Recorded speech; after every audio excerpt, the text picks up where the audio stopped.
Hello and welcome, Exiles. Today we're going to try to answer the age-old question of how the hell do you level a Scion, specifically for a Luminary Mercbot League start. Now, there's quite a few skill setups that can start for Scion and be decent, but they may not work well for a smooth transition to Mercbot, and I've been trying to figure out something that I think would do that the best.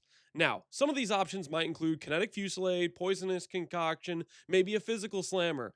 The issue with most of these options is they take your tree in a direction where you don't want to go to become a merc bot.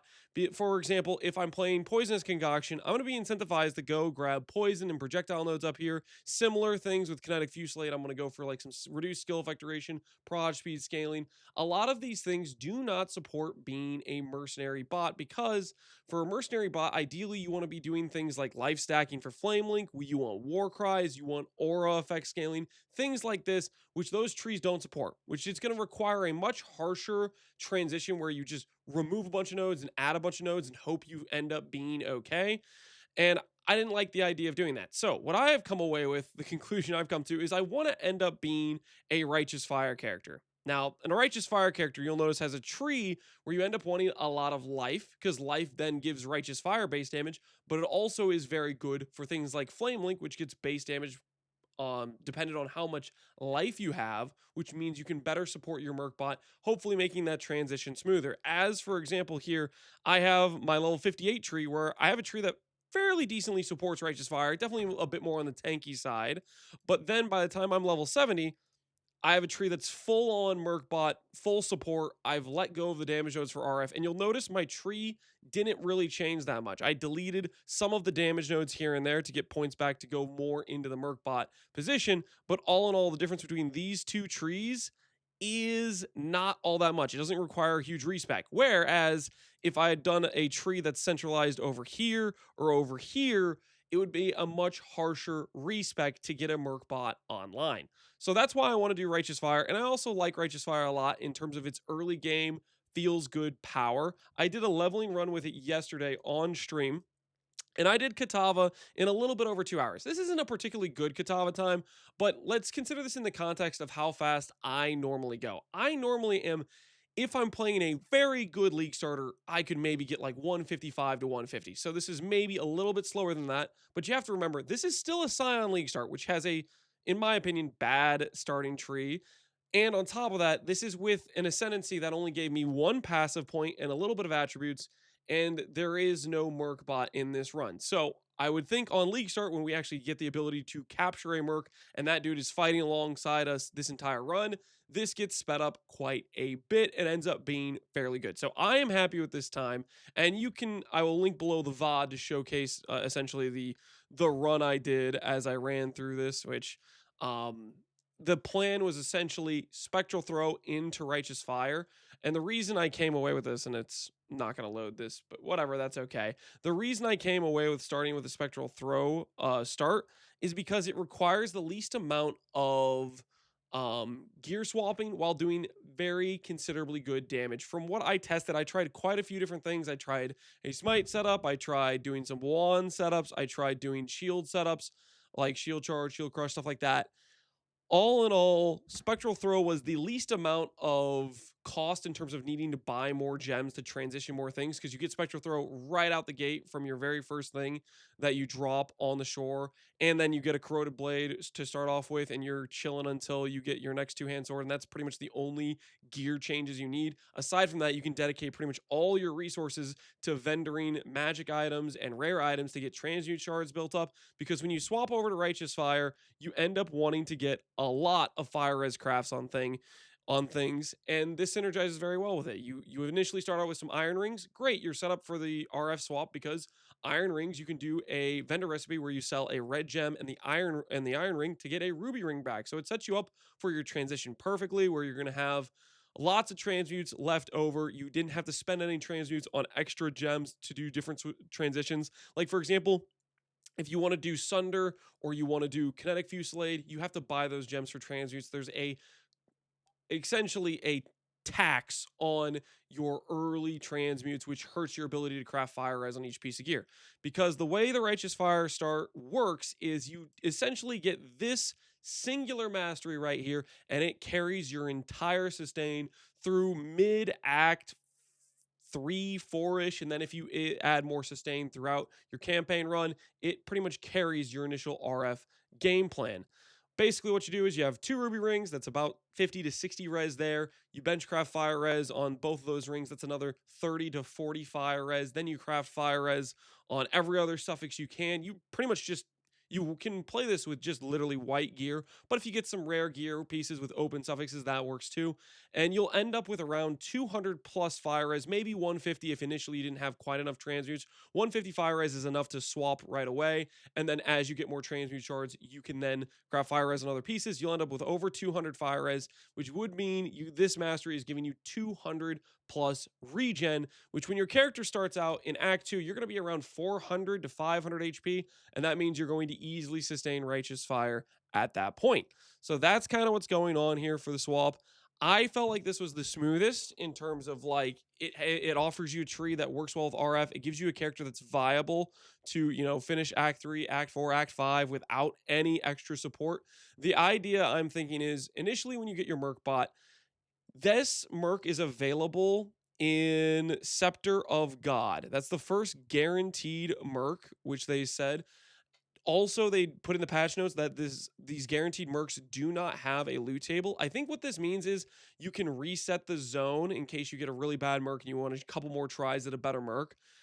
The one downside of this is they pick Scepter of God, which is one of the largest, worst zones to like run through. So all in all, you kind of maybe don't want to do too many resets. Just look for just a halfway okay merc, and then probably just go from there and not worry about it too much, because this zone is just huge. The thing is, though, once you get that initial merc, plus your ascendancy, you get them hired, then it should just make all of your mapping experience and how much damage you need from Righteous Fire need it less and less, and you can just start zooming through the campaign. Then in Act 4, that's when you get Flame Link. I would consider using Life Tap. You shouldn't have enough mana regen for this right away, so you may need Life Tap to support it, and that's part of the reason our tree ends up going. You'll see by level 35, we start going for this mastery right here, which gives 50 life recover per second from just the mastery, which is probably enough to out-sustain the life tap cost. It's just something you're going to have to initially do because it's going to be a bit too much mana to sustain Scorching Ray and the Flame Link, I believe. Another thing I want to note here is a lot of people have asked me, Lance, why do you do these mana nodes early instead of these regen nodes? You're playing Righteous Fire. Don't you want regen? The thing about regen early on with the Fire Mastery is percent regen does very, very little for your character. Consider the situation where you have a 500 HP character. Between all 3 of these nodes, it's 1% regen, which equates to 5 flat regen per second. When you have almost 200 plus flat regen from the Fire Mastery, this 5 flat regen is doing very little for you. However, for your mana, for a character that needs to be able to shield charge around and cast Scorching Ray without having too many mana problems, 24% mana actually does quite a lot, not to mention 20% mana regen rate here. These nodes end up making it so your mana doesn't feel too bad. You don't have to micromanage your mana flask perfectly. Stuff like that is why I go for these nodes early on. Another thing I want to note here is you'll notice on the level 27 character, we are grabbing these 2 nodes and the mastery.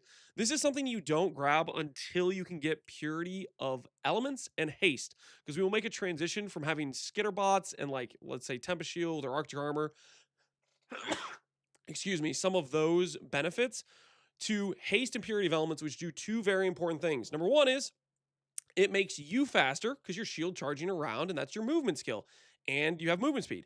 Number 2 is it makes you have your res cap be a lot easier to deal with. So these are nicer things for your character to deal with res and to deal with ailments. But more importantly, these are 2 auras that are very important for mercs early on. Initially, one of the biggest issues with merc survivability is they may not have res cap. So if you give them Purity of Elements and you give them ailment protection, that is very important for their overall survivability. They, from my recollection, are quite tanky, but the biggest problem people had with keeping them alive is they didn't cap the res, they didn't give them any sort of regen, and therefore they would get chipped down and eventually die. We are not going to do that to them. We are going to give them support via One, fixing their res with purity of elements and fixing their ailment mitigation. But number two is you'll notice by level 35, we're going to start looking at getting one over here to regen. But number two, we're going to start looking at these war cry nodes because we're going to be doing enduring cry. One of the biggest things you can do to make mercs have good survivability is give them some sustain. We're going to be running arrogance, vitality on our character for regen for our own sake and for the sake of the mercenary. And we're going to be doing enduring cry, which I believe will generate endurance charges for the mercenary, as well as give them a lot of percent base regen, which is why, as you see this tree develop, we end up going for a bit more Warcry stuff. This can also pair decently with a rallying cry if you get a good base damage weapon, but ultimately the main reason we're doing this is for enduring cry, for that survivability for the mercenary, as well as giving ourselves survivability, because enduring cry is quite a lot of regen, endurance charges give us dr. You get the idea we're going with here. All right, so real quick, gonna cut in the video because I forgot to go over it. When you're looking at this tree where I've transitioned to a full merc bot setup, you will notice something very peculiar. You'll see that I have ES wheel over here with a mastery, and I'm grabbing this notable here. Now, you'll notice, you'll see this, you'll see, okay, Flame Link buff effect, that makes sense, you're grabbing these things. But, importantly, our Merc Lab is going to be the light radius increases the buff effect of Link skills, which is why we're grabbing these nodes here for light radius, and this node here for light radius. It's some of the light radius sources you can get on the tree, which is what we're transitioning to after you get that Merc Lab that makes light radius apply to your Flame Link buff effect. Back to the rest of the video. Summary, the leveling plan is a spectral throw character where we initially go for the proj damage nodes, movement speed, then fizz damage, and life, and we're just doing leap slam, spectral throw. You're doing that to around level 17, 18-ish. Then you are grabbing, you're going to start specking out these nodes here, and by the time you get around here-ish, you should have enough passives where you can full-on respec and go grab this mastery and this cluster here. Now, before you do this respec, very, very important, before you do this respec and watch my leveling video to see how I did it, you need to make sure you have transmutes to buy yourselves Fire Res Benchcrafts #1 and be able to buy, you can use Scrolls of Wisdom to buy red gems from Act 1, like the early level 1 red gems, and you can use those when vendoring and check multiple times with your Iron Rings to get Fire Res rolls that are high. Like if you get a Ruby Ring with 20 Fire Res versus 30 Fire Res, that's 10 flat regen difference. So you want to check multiple vendor recipes with the Iron Ring, multiple 1 Wisdom Scroll red gems to get a higher res roll is ideal. So yeah, that's what's going on there. Before the transition, you want to make sure you have transmutes before you do the respec, and it costs a couple hundred gold to do. You can look up my video when I did it. Basically, I went through and I did the Act 2 Golden Hand quest and the Bale Gem quest.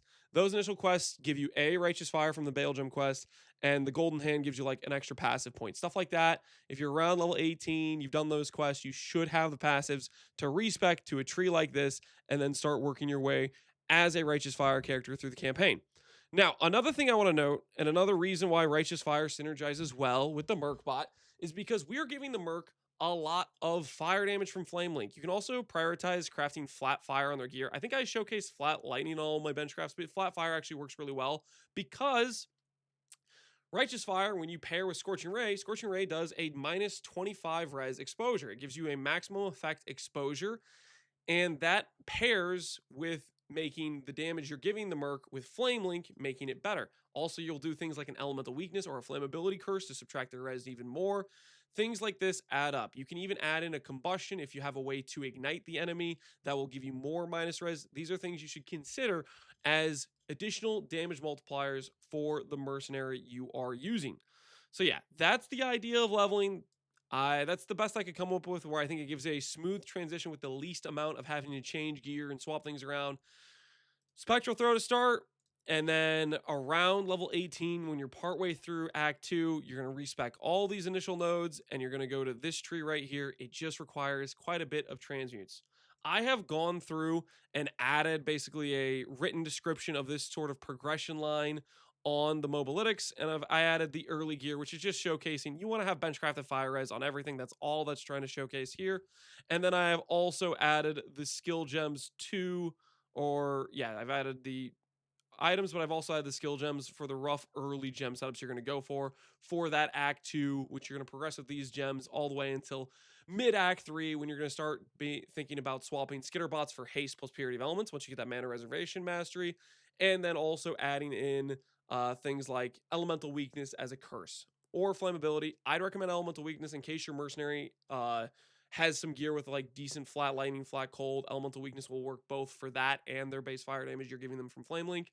Just some things to consider. So yeah, that is the leveling plan for the Luminary. That's how we're going to league start this. I am going to be working on a more mid early game setup of what we're going for in terms of early map progression, stuff like that. But this was just to give you an idea of, if you want to do any practice runs for the campaign, this is how I plan to do it, and this is how I plan to support it. I think this is a nice transition where you can start out as Righteous Fire. That is going to be able to carry you. Technically, you could play Righteous Fire through the entire campaign, but the idea is you want to transition from Righteous Fire to full-on Merc-Bot, and once the Merc starts doing decent enough damage, you want to start thinking, okay, I want to get rid of these Righteous Fire gems and maybe add in a little bit more intentional support for the Merc bot. Maybe you're going to force in combustion. Maybe you're going to add a Pyroclast of Sabotage to make the exposure more immediate.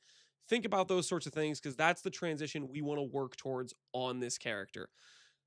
Hopefully that makes sense. This is the video for our leveling league start plans, and then I'll be working on some more late game theory crafting, how we're going to gear this out and progress it, but that'll be later. I have a couple day family trip I'm going to be taking starting today and then tomorrow, so I won't be streaming that long today, and then tomorrow I won't be streaming, but then expect probably a stream and some more videos Wednesday, Thursday, and then Friday is the league start. Anyways, good luck out there with your league starts, Exiles. Hopefully you appreciate the league start plans for the Luminary, and best of luck